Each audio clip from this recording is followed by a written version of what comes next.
tell me about 90. Okay.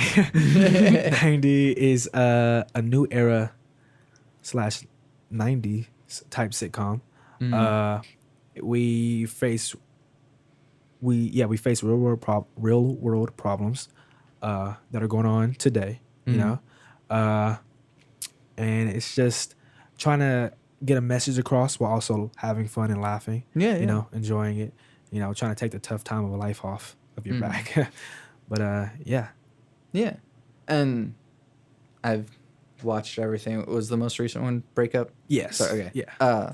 So it's a lot of fun. It's really cheesy. Yeah. That's something that I really appreciate is that you allow yourselves to be cheesy. That's not something that like happens a lot nowadays. I feel like probably since the early 2000s, everyone has just like gotten really afraid of like, no, you can't be over the top. Everything has to be subtle and meta and Right. Definitely. So what's fun about being like goofballs? Man, it's just it's a crazy feeling being able to work with Ashley, Ricky, and Deshari, because I chose these wild cats because they're Get your head in the game. because, well, first of all, Ashley's in all my projects, and I was like, yo, she's a great actor, but I knew I wanted to give her some comedy because she always does drama, you know. And I was like, I'm gonna choose Ricky and Deshari because they're hilarious, and I was like, they'll be great with comedy. I know that we'll have a fun time. You know, it's all about having fun, and just when you get to the part of filming, just making sure you can have fun with the people that you're working with. Yeah. So it's not, you know, just a boring time. Yeah, and like he was saying earlier with how in the different episodes we tackle different like societal problems and things that are heavier, it's nice to take that time to like talk about the heavy stuff but also bring back that realness, that funniness, that relatability to everything. And so that was really a fun part about doing this whole project. Yeah. So who's your character in the show? So in 90, my character is Nia. I play LaRonn's girlfriend and Keisha's best friend. And then, of course, you have Michael, who's LaRonn's best friend as well. And so I'm kind of just, you know, typical girlfriend. I try to keep LaRonn's character level-headed, but also, like, let him know. Like, also kind of feed into his shenanigans as well as everybody else. And so that's really a big part of what Nia was to me, just being that kind of that grounding feature, but also being able to interact with everyone else just as well, and also feed into that comedy when I could. And what's your character, LaRonn? My name is LaRonn. Yeah, my character's name is LaRonn. Yeah, so I wanted to give because you know the old 90s shows, they had like Martin and Fresh Prince of Bel-Air, and with Will Smith, and Will was his name. Yeah. So I was like, you know, I'm gonna try to stick with the main character being, you know, his actual name. Yeah. So yes, LaRonn. But I tried to make my character as like almost a strong male, but like not stronger than Nia, the female. Right. Because I wanted to give the powerful black woman, you know, that she's the one that's going to be in charge of everything in the house. It's just like that the male is just there for like reinforcement just in case. You know, if anything happens to her, he got her back. Right. Because I feel as if nowadays that women aren't given the, excuse me, women aren't given the, what's the word? Platform? Yeah, women aren't given the platform to showcase all that they have. Right. You know, and they're put to the side. And like, instead of being a strong lead woman, they're that supporting weak woman. Yeah. So I just wanted to give a change in that. Yeah, it's great. You don't run this house. Yeah, exactly. He runs this house. Pay the Everybody bills, though. knows it. But yeah, no, it's really refreshing. It's really cool to see stuff coming out of Oklahoma, stuff coming out of people that I know. I mean, also involved in it, I like was seeing names in the credits. It's like, oh, Aya's in there. Oh, Jordan's in there. Yeah, like, yeah. What are these people doing? Yeah, I actually want to give a shout out to them too, because Jordan, he actually executive produced and did some of the sound on like most of the 90 episodes. And the fact that him executive producing is amazing because I met him.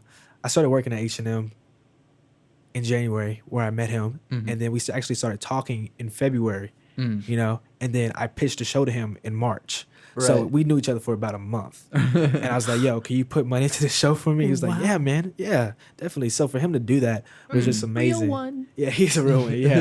And I was like, man. And then I think I hit up Aya about the makeup, doing a makeup artist for the show. Like, I think it was a week before the show started. Right. You know, shout out to Aya. Yeah. She powdered my nose. It was great. Yeah, she just hopped aboard, and I was like, this is amazing. Thank you guys for that. Yeah. And I mean, that's what's really cool about, I mean, making a thing like this is that you get a whole bunch of different people from different walks of life. Exactly, yeah. Get them together and you move towards one thing. And it's sort of similar to like being in a band or being in like concert band as well, or being involved in sports. It's all kind of, it's a similar thing. Yeah. Have you ever been in sports? Yeah, I was. Yes. I've been in track and field. I was on a basketball team in like middle school though.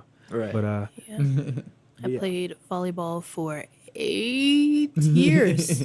Yeah, she's a star. Yeah. Not really, but I did play for a long time. Did a lot of club and high school.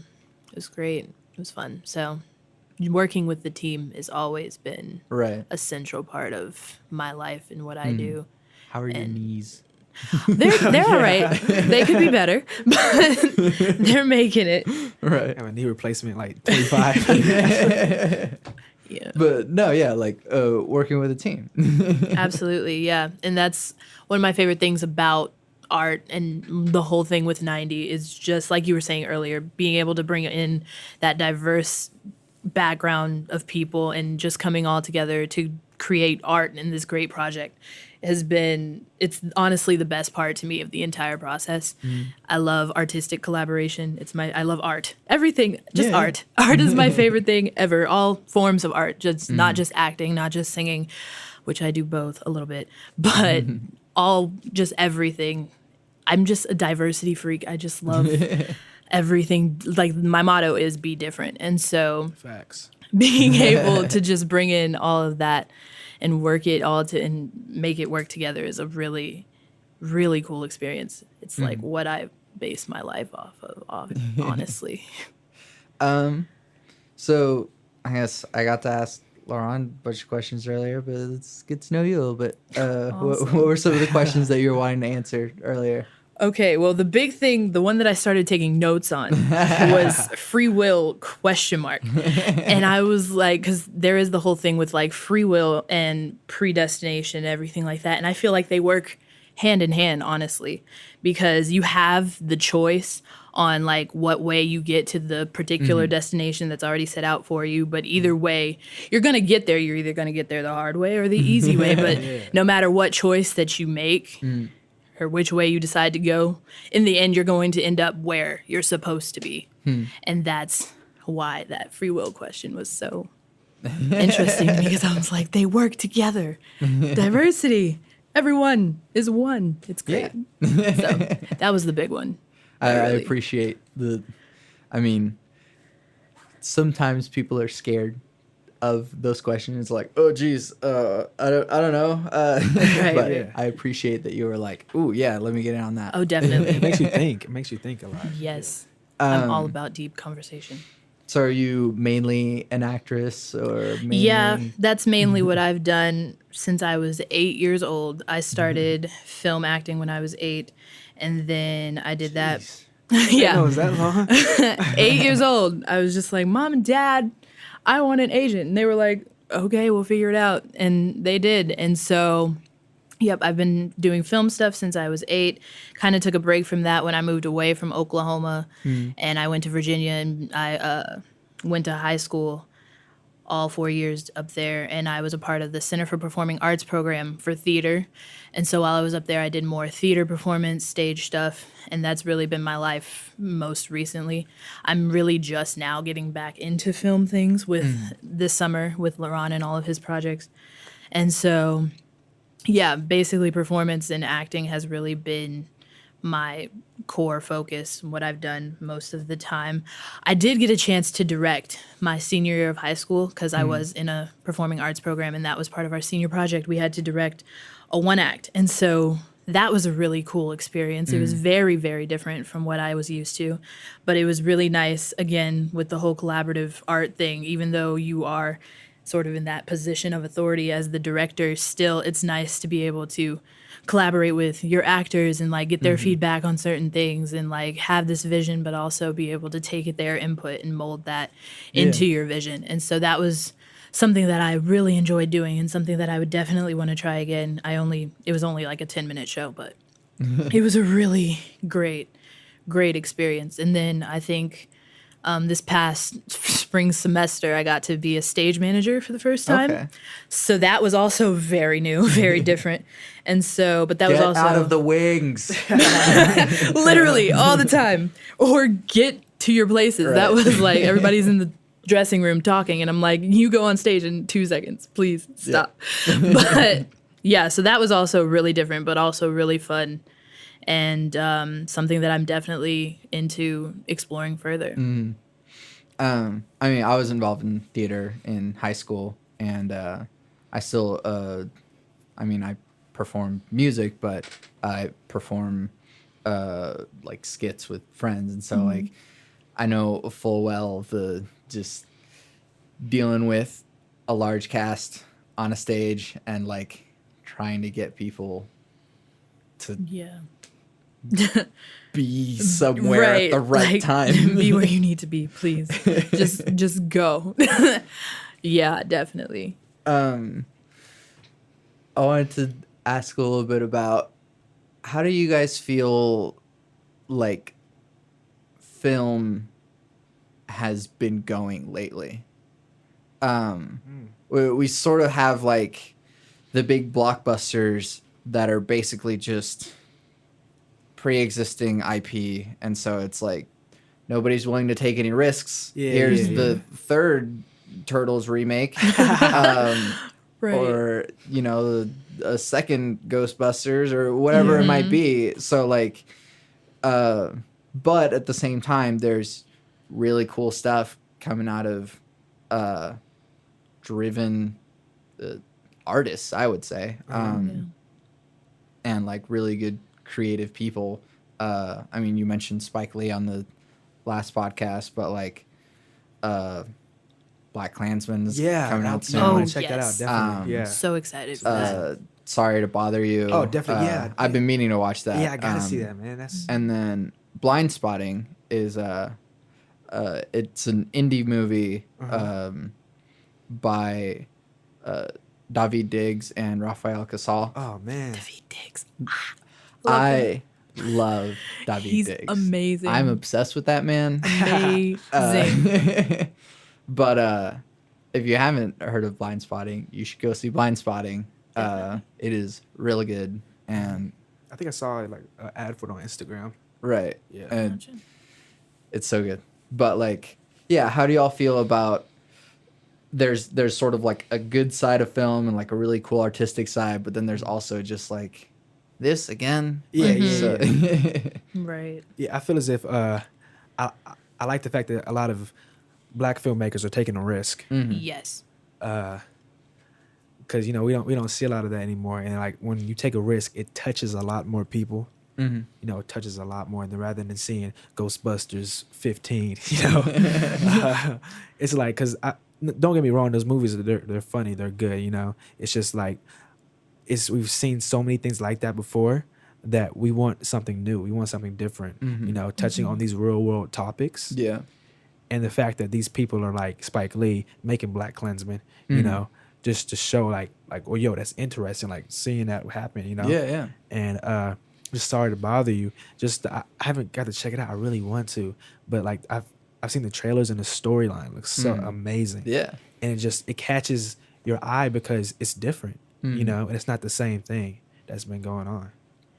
Right. And I think bringing diversity back into the whole conversation again, people, because, in society, marketable has been typical, like white, skinny, all that. But now more and more you're starting to see more of these like huge blockbuster like black led films yeah. like The Purge. I know the newest yeah. Purge was like a huge deal. Black Panther, obviously Right. a ginormous thing. I know there's a new movie coming out and I cannot remember the name of it. I just know my favorite actress of all time, Lupita Nyong'o, is in it. And that Jordan Peele is somehow associated with it. And I can't remember the name of it to save my life. But like just the fact that just something like black people in general, like things that haven't been as seen as marketable Right. in the film industry are now becoming like people are starting to realize like, oh, this is something that can be successful. This is something that's interesting. This is something that needs to be heard. These are stories that need to be communicated. And so that's what I see happening right now in the film industry that I feel is really positive. And yeah. I mean, Black Panther didn't make millions for nothing. Like, Exactly. And that one line that Michael B. Jordan said at the end, I can't remember exactly what he Shoot, said. He's yeah. like, I can't remember the exact bury words. me in the ocean with my ancestors because they realized that slavery, that death was better than bondage. Bondage, Yeah. Iconic. I That cried. line was amazing. I cried. It was great. I mean, just the fact that,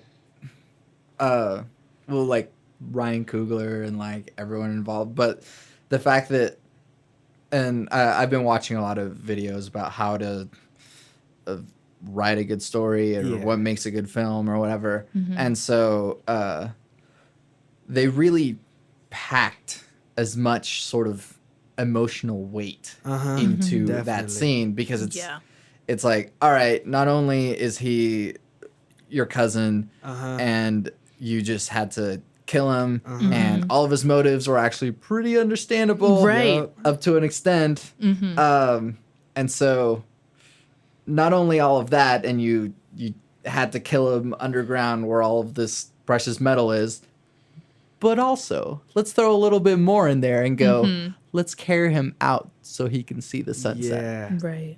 And like even whenever they were getting on the elevator, I started getting choked up. I'm like, oh geez, they're doing this thing. Yeah. So that is how you just pack so much more weight into a scene. But at the same time, I've also noticed that like a lot of money will not save your film. Yeah. Wow. That's true. So it came out a couple of years ago, I think. The Circle. It had Tom Hanks and Emma Watson. Oh, yeah, I and remember John hearing about Boyega that. in it. It was a bad movie. Like, So much money went into it though. Right. Exactly. Yeah, that's always crazy when you hear about something and you hear about it for like that little blurb of a second and then you're like, oh, this is going to be huge. And then it just like It disappears. just died. Yeah, it's because of story though, you know? Yeah. Like if you don't have a good storyline, story arc, you know, and characters don't change up that much, then it's not going to be interesting to people. Right.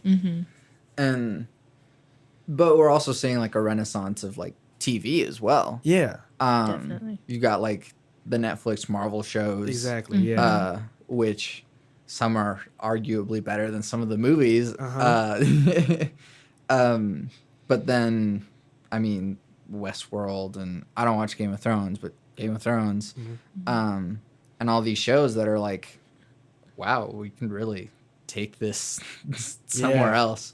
And it's really cool to see that now it's similar in the music industry too, but like now that we have the internet and a sort of a more open platform, more people are able to do more creative stuff in a way that they want rather than these sort of bland and dry, like. Definitely. Yeah. I get that. Yeah.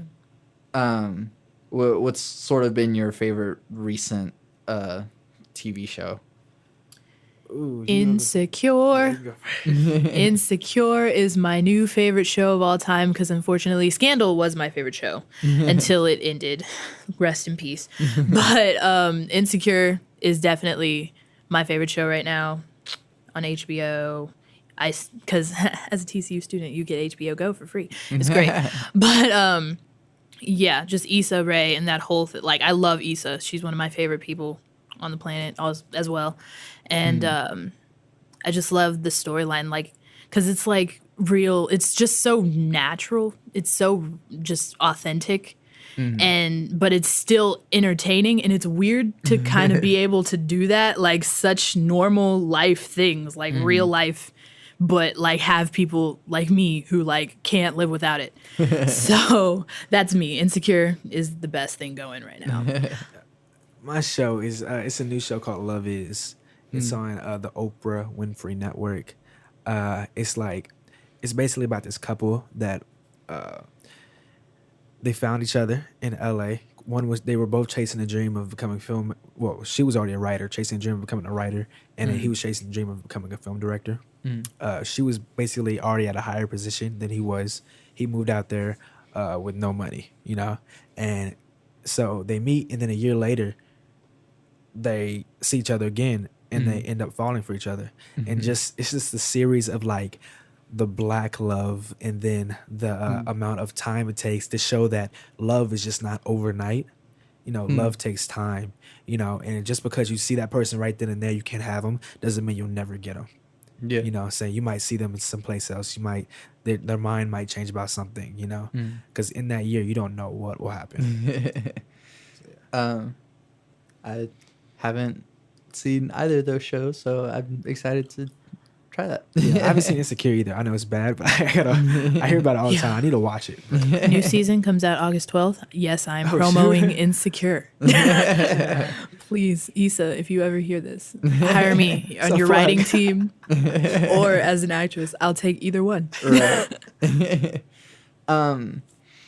And I see the same happening in music, though, too, is that, I mean, maybe I'm just cynical and not paying enough attention, but like some of the biggest artists are just kind of putting out bland stuff. Content, yeah. Yeah.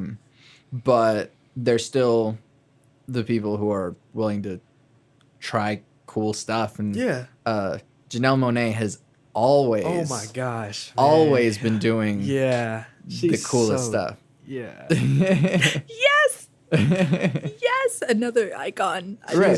She's so different, you know? Yeah. Every project she puts out is a different look. Right. There's a different sound. It's crazy. Yeah. Like when she acts too. Like what the heck? Yeah. When I saw her in Hidden Figures, I was like, say what? You see her in Hidden Figures, you see her in Moonlight. Yeah. Right. Like, and she completely changed up in those two things. Like it just shows her like what can hold her down? What's her capacity? You know what I'm saying? Right. Like it's inspiring. Have you seen Dirty Computer? I haven't. No. So her newest album, I think, came out earlier this year. She put out an album that is separate from the rest of her like concept. You know, she has like the concept of but she also released like a movie with it. So it's an album of like music videos, but it tells a whole story. So she calls it a emotion picture. Hey, that's nice. Wow. She can do no wrong. Right, yeah. Well, that's crazy. But the thing is that like artists like that are, I haven't heard that many people talking about Dirty Computer. Right. And so. Yeah, man. That's the thing. Like, that's what I think, like, it clicked with Childish Gambino, you know? And at first, he was really weird, you know? And people were like, yo, who is this dude, you know, and all that. I liked him at the, beginning. But, like, a lot of people weren't on that, you know? And then finally, as stuff went on, it was like, oh, he's doing, like, it's cool. He's a weirdo, but he's making cool content. Right. And I feel like she's been in the game so long, too, but people just aren't clicking with her yet. And I feel like it's because she's a woman, you know? And sometimes I feel like because a lot of the dudes aren't going to connect with her because she's not that strong male figure, you know? Right. But a lot of the women will connect with her because she's that strong, woman figure. Right. It's just that the way society views people, man, it's just crazy how it can affect someone's fame, I guess. Right, yeah. Right, because it's crazy because you have so many people that have been doing so much stuff for so long, and then all of a sudden they get big. And I keep hearing that's like a constant thing in my friend groups and everything. They're like, oh, this song is so big right now, but it's like I have people in my friend group who are like, yeah, this song has been out for like 3+ years and you're Right. just now hearing Yeah. about it. And it's like, wow, it's just crazy how that dynamic works. Exactly. Well, because even you get people like Demi Lovato getting recently in the news because she's super high on heroin, but like, Yeah.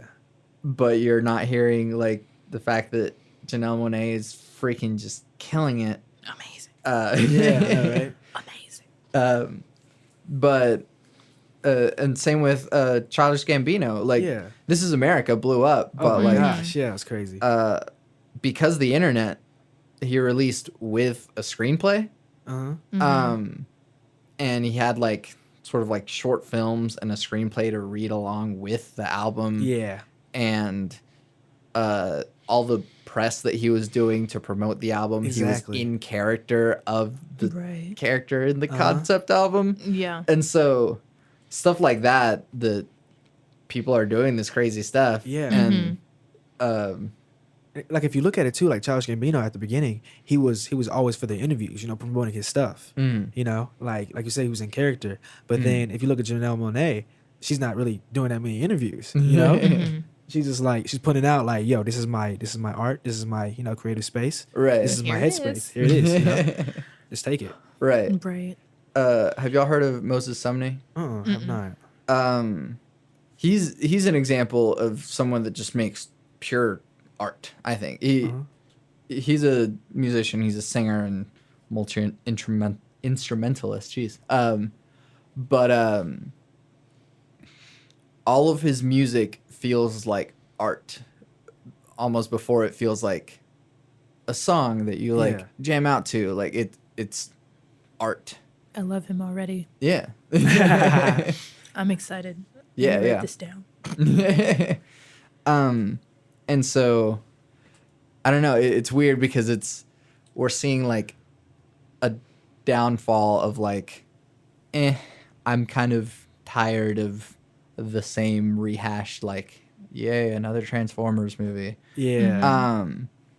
But at the same time, it's like, here's more artists that are willing to make art. And sometimes they don't get, I don't want to say the word clout, but sometimes they don't get that, that exposure that they need, that they deserve.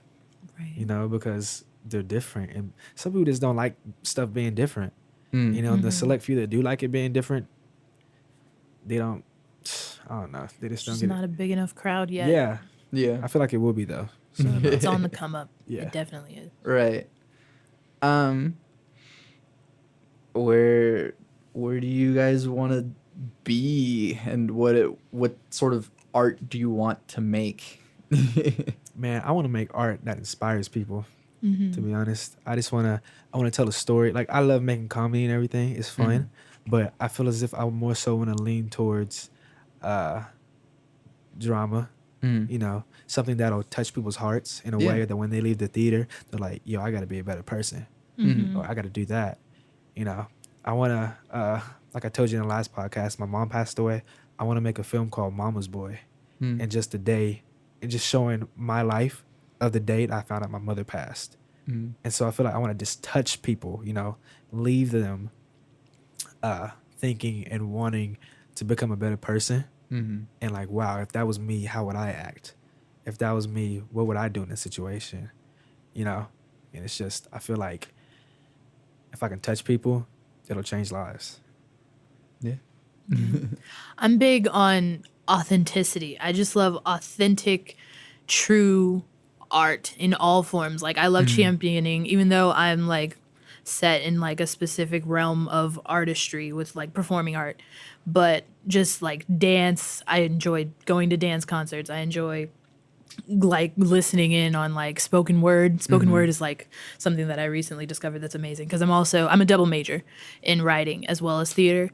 And so I just really got into the writing portion of it. But as far as art that I would like to create, just honing in on authenticity and real life experiences. And a lot of stuff that I do write is based off of things that I see in general in society and things that go down on a day to day. And so just being able to take that and put a creative spin on it, and like, because I'm really into, like, this is random, but I'm into like absurdist theater and like the depth of it. Like, it's not necessarily like in your face what the message is, but like like he was saying, like it takes you back for a second and you have to like think about it. And there's multiple ways that you can think about it. You can, like, people can get tons of messages out of like just one simple thing. Like you can go into countless realms, and that's really what I love about art and creating. And so that's definitely the art that I'm wanting to put out. Yeah. And I think even with my own stuff that I write songs, but it's not enough for me to just like write a song about like, ooh, I'm happy or I'm sad. I like telling stories in that. Right. And that's probably why I've spent a lot of time like watching films and analyzing films and seeing how it is done. But like, it's also an interesting challenge that through a song you have like, I don't know, span of 3 to 6 minutes to tell a tell a cohesive story. Right. Like story arcs and everything. Yeah, it's crazy. But as I'm gonna like force a change in topic.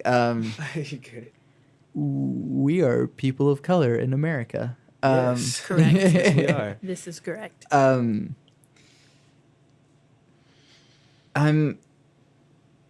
not sure if I should be scared or like excited. Does that make sense? Yeah, I totally Right. feel you. Like Definitely. people are waking up to a lot of like, hey, this is really terrible what has been going on, and it's not even necessarily been overt up until recently where people have just been overtly racist. But that is really scary. Right. Yep. What do y'all think? You want to go? I'm thinking about it because I agree, definitely. Like it's terrifying, but it's also like at least people are starting to realize what's been going on forever. Right. And that's the thing, is that it's been going on forever, and people are, again, like we were talking about with certain artists, like people have done this stuff since For years, yeah. the beginning, and it's just now starting to become like people are starting to notice, people are starting to say things. And it's, like you said, it's scary and it's exciting at the same time because you don't know what really is going to come out of it all in the end. And so that uncertainty factor there is what makes it kind of scary. I don't know if I'm making sense. This is an interesting topic. Yeah. It's crazy to me because people, they look at us differently because of the color of our skin. You know what I'm saying? But the funny thing is we all are red on the inside. So we all bleed the same way. You know what I'm saying? The blood flows the same way. We're all humans, you know? And just because of the color of my skin, I mean, I don't get me wrong. I love the color of my skin. I'm glad, you know?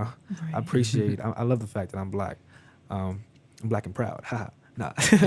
But yeah, it's just scary in some points, but it's also eye-opening in other points, you know? Other ways, like when, I don't know, police brutality, like I said earlier, just cop shootings, police stops, you know, we think like, oh, shoot, we have to do this and that. We have to keep our hands on the wheel at all times. We have to look at them directly in the eye.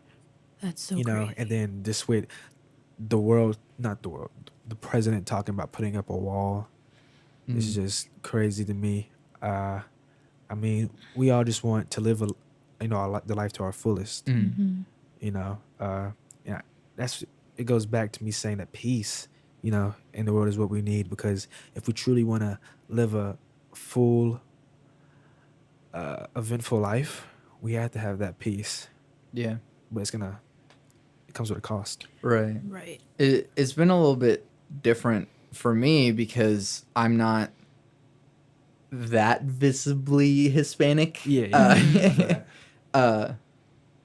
And like I've talked to different friends about it, but like I'm basically an honorary white dude because I came to the U.S. when I turned 6. And so I don't have Venezuelan culture embedded in everything that I do. Right. Definitely. And so it's different for me because I mean my immigration status is something that is very scary to look at regarding the future. Right. Totally.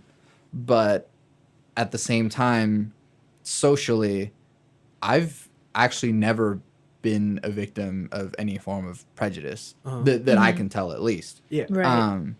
And I've been lucky enough to have lived all my life having not gone through that.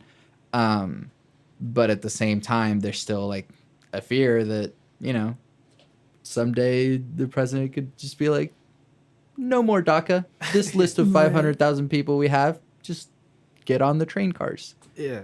Yeah, see, like, yeah, don't get me wrong about it either. Like, when I get pulled over by a cop, you know, I've only been pulled over by once, and it wasn't bad, Right? You know, it was just, he said license registration, you know, Right. and well, that's standard cop procedure. Yeah. You know, it wasn't anything crazy. I had my friends in the car with me, and he just let me go on. You know, it's my first time. He gave me a warning, and he let me go on. Right. There was nothing wrong with it. You know, Same. I have nothing against cops. It's just you get that nervousness because of the stuff that's going on around the world. Right. You know, you get that nervousness because of what the president's doing, what he's saying. You know, you get that nervousness because of what people around you are doing. And it's not to nail a certain person. It's just to stay woke and just realize what's going on around you. Being aware. Because, yeah, it's crazy. Because me and my dad literally had a conversation about that this morning. He, like, talked to me straight up. And he was like, if you ever get pulled over, make sure that you do this, this, this, and this. And I was like, and he was like, it's sad that we have to have this conversation. But we have to have this conversation. And so, yeah, just things like that in this society is crazy. But also at the same time, to sort of bring it to the other side, sometimes it's not even actually that bad. You just said, like, you pulled over, everything was fine. There was no reason to feel anything, any sort of fear. It's just like, yep, same thing, normal procedure, whatever. Yeah. And, yeah, you will have just, I think a great majority of people are good people. And maybe I'm just a crazy optimist, but I think pretty much everyone is trying their best. Yeah. And the people who we see as bad people are just, they were also trying their best. And their version of their best may not be your version of their best. That's a great way to look at it. It is a good way to look at it, yeah. Because I was talking to a friend about this the other day, but like in writing songs and writing poetry, I do try to put myself in the shoes of other characters. Yeah. You guys know this as actors. Yeah, definitely. But whenever you do put yourself in the shoes of this other character, you have to understand, like, oh, what happened in their life, what's going on in their life, what made them think that this was the right thing to do. Whenever the separating children thing first sort of blew up, I wrote a poem, just like free verse, putting myself in the shoes of a ICE agent. Yeah. And it's like, I'm not the villain here. I'm doing my job. Right. I'm trying to protect my country. I'm doing the best that I can. I don't really know if I can do anything about it, actually. Like, what am I going to do if I just go, no, we're not separating these children? Are you just going to fire me? Right. Like, I'm just trying my best. And so we find it so easy to try and demonize these people that we can so easily just like, look, they're a villain. They're literally separating children from their parents. Everything's But- so one-sided. But at the same time, like, that guy's got a family too, and everyone's just kind of trying their best. Yeah, Right. I feel that. Yeah, because just Yeah. thought of it, like, because you think he wants to be separated from his family. Mm. You know what I'm saying? Like, if he was in a Right. situation, I feel like he feels the same way. It's like his job is on the line, Mm. but at the same time, it's kind of messed up because you're Yeah. separating somebody from their family. Like, Mm-hmm. but it's just the world we live in, which is a sad thing to say. but Right. It's true. Yeah, because they just get so caught up in their bubbles and they get caught up on one side of the conversation that people don't take the time to listen to that other side of the conversation or like think about or put them, like you were saying, put yourself in that other position because you're so focused on like this side and this side is right and that's it.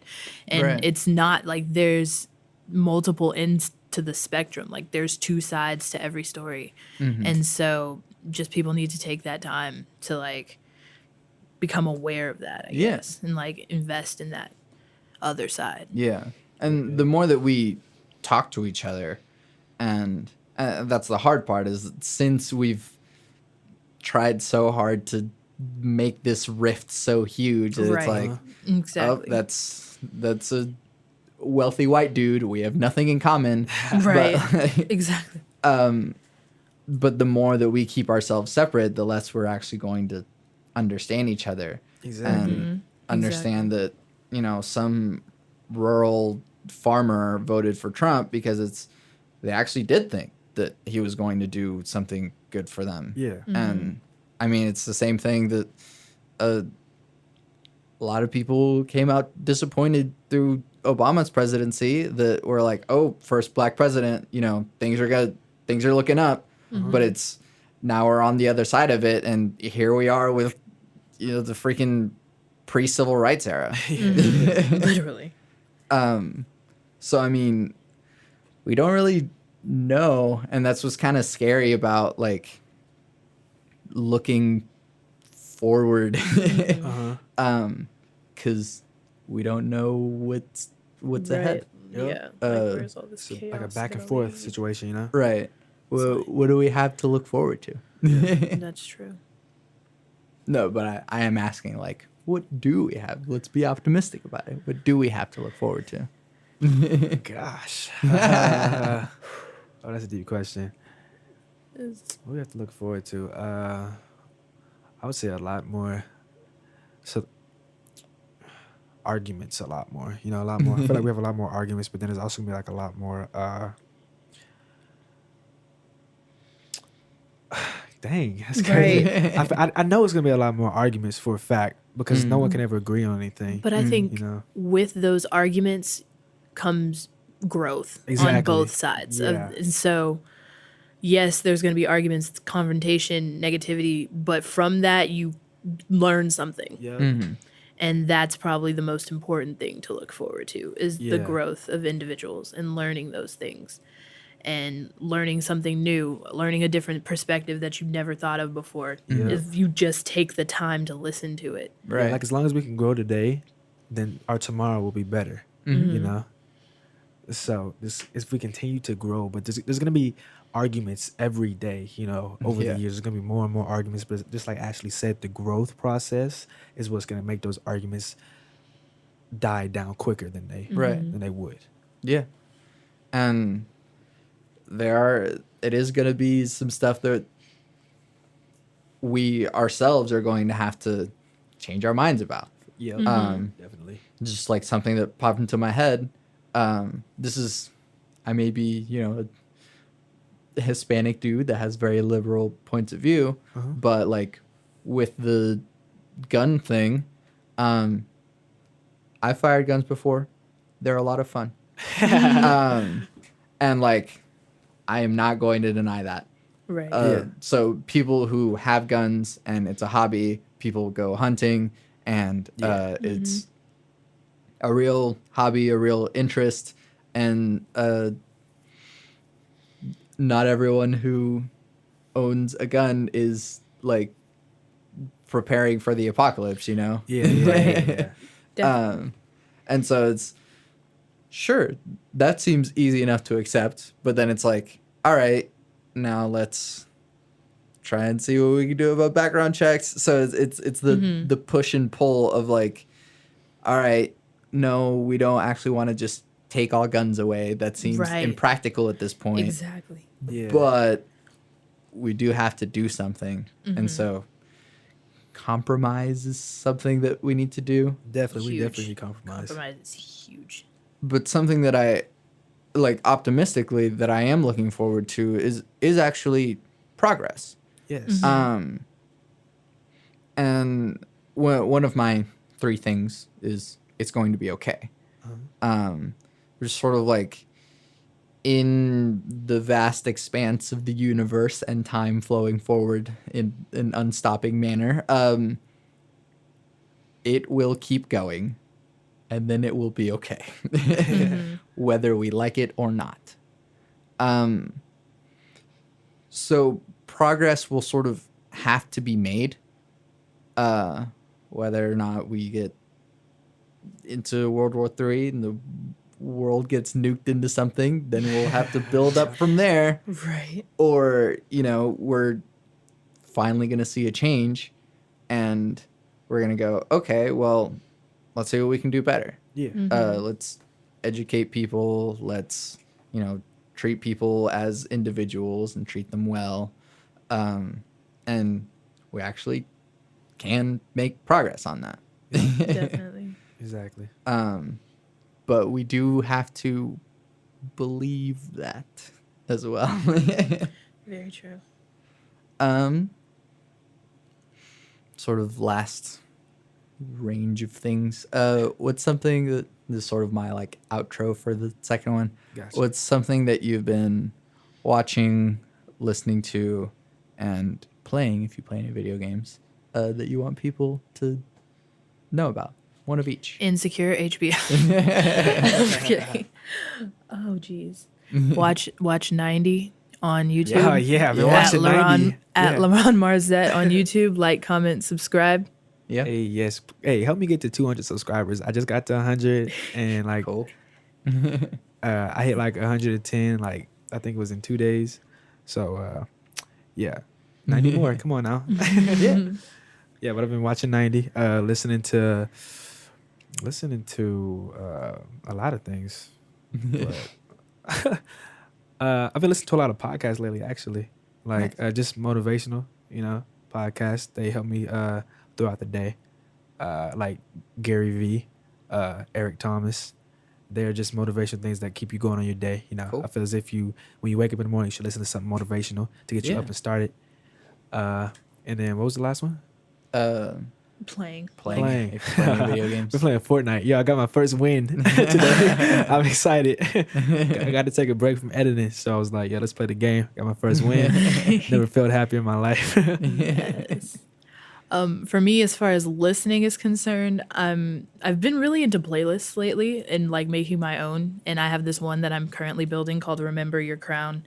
And it's just a bunch of like motivational like music that just hypes you up and makes you feel great about yourself. And a lot of that actually is like upbeat gospel music. Cool. That's been really retweet. It's becoming like a huge part of those playlists. So that's really what I've been listening to. And as far as playing is concerned, I'm trying to get back into piano. Okay. So I'm Playing playing an instrument the is piano. the correct answer of that question. Yeah, I'm not a video game person, but I play instruments occasionally. Well, that's awesome.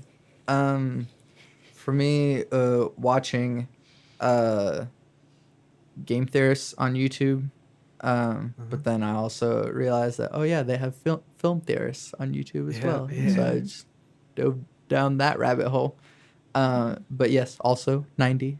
And all the stuff that's all your short films and such. Thank you, man. Death by Intellect 2, the second one. Also been watching My Hero Academia with Sable, but What's that? it's anime. Oh. We're giant nerds. And then listening to Moses Sumney, like I said earlier. Sunlux has a new album, which is really cool. And I'm still on clipping. Clipping is my jam. Because I am obsessed with David Diggs. But yeah, if you haven't listened to Clipping, it is harsh noise with really cool rapping.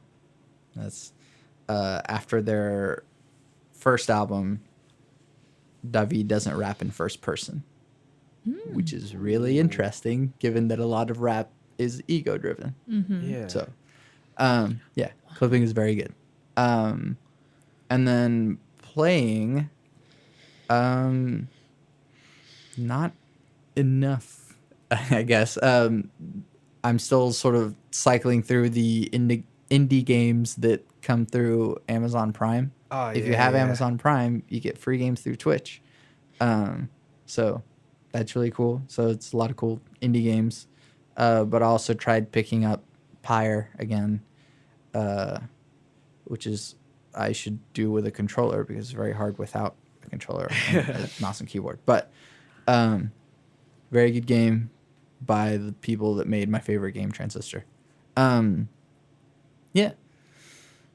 All right. Well, thank you guys for doing this with me. Hey, thank you No for having It's problem. been us. fun, good conversation. We really ran the gamut there. That's great. So where can we find y'all and your things? You can find us on YouTube under LaRonn Marzette. You can find 90, my new miniseries starring Ashley Parks, Deshari Miller. That's me. Well, I'm Ashley Well, Parks, she's not Ashley, yeah. Deshari Miller. But And, catch her too. She's great. Yeah, and Ricky Adams as well.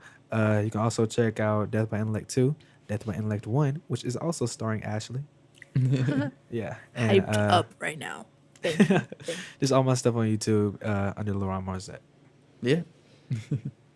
Ashley, what do you got going on? Same Pretty much all thing. that, yeah. I'm all over that YouTube channel. She has Yeah. she has a publishing company. Oh yes. Ah, wow. How'd you forget about your own How thing? did I forget about my own little because it's like a small thing that I don't know. I do have a blog that I just started. It's a publishing company, apublishingco.com. It's this whole thing. But I do have that, and it's just a general like kind of like a blurb on the internet for the most part. I just talk about things. I publish some of my poetry on there, and just things that I kind of like this that I just want to talk about. Yeah. I post it on there if I'm really feeling it once a month. So, yeah, it exists. There you go. It's there. Well, again, thank you guys. I'm Santiago Ramones. I'm LaRonn Marzette. I'm Ashley Parks. You can find everything that I do on my website, santiagoramones.com. I make music, which you can download my demo, Songs with Words, for free or not for free. You can throw however many monies into that tip jar as you want. And then there's also stuff on my SoundCloud, which I haven't updated in like 2 years, but it's there. But you can also listen to this podcast through my website, through Apple Podcasts, through Stitcher, or on YouTube, and you can leave comments and reviews on all of those things.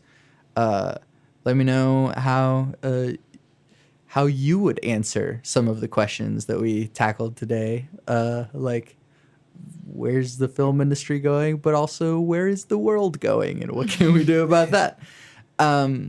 Yeah, I always end every podcast with my 3 things. They shape my life philosophy. Those 3 things are: love never fails, it's going to be okay, I might be wrong.